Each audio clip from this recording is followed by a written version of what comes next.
Yun guys, kumusta kayo? Magandang gabi po sa inyo. Matatapos ang live natin mga boss. Ayan, wala akong vlog pero ayun, merong nagpapanotice saka yun, nagulat lang ako. Nagulat lang ako sa ano niya.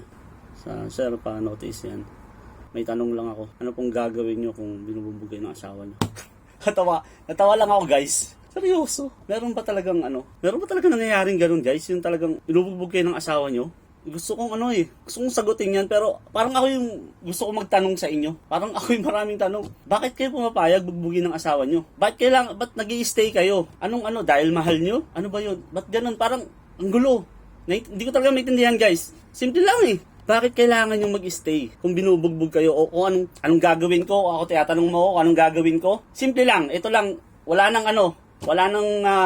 intro.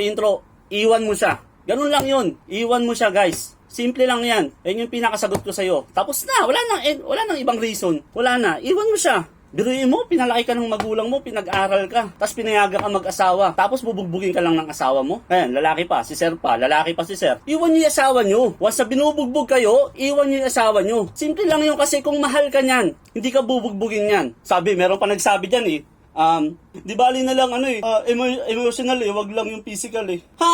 Emotional? Kaysa physical? Sige, kukuha tayo ng dalawang tao. Isang emotional na sinaktan, emotional, at saka isang binugbog, physical. Dali natin sa dalawang stage. Makikita mo kung sino pinaka nasaktan, yung emotional o yung physical. Yung physical, di ba? Bakit? Physical lang ba yun? Pati emotional nun, guys. Nasaktan din. Yun ang sinasabi ng iba Physical na lang.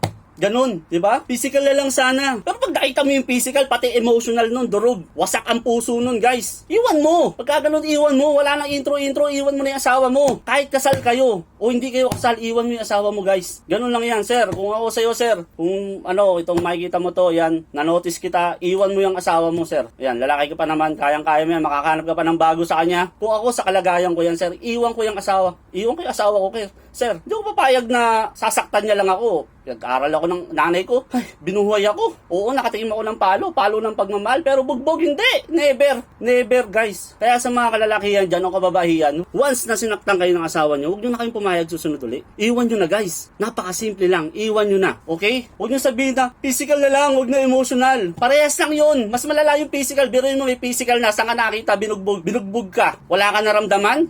Manid ka na, ganon?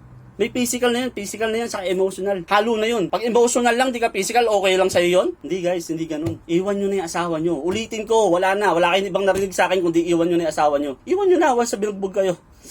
Sir, nahihilo ko sa'yo sir, kung nalito ka sa akin, pasensya ka na, pero isa lang masasabi ko sa'yo, ako tinanong mo yan, iwan ko yung asawa ko. Promise. Wala nang intro. Kakahilo yung mga ganyang naawa talaga ako. Sa tubig ko. Oh no. Oh no. Oh no, no.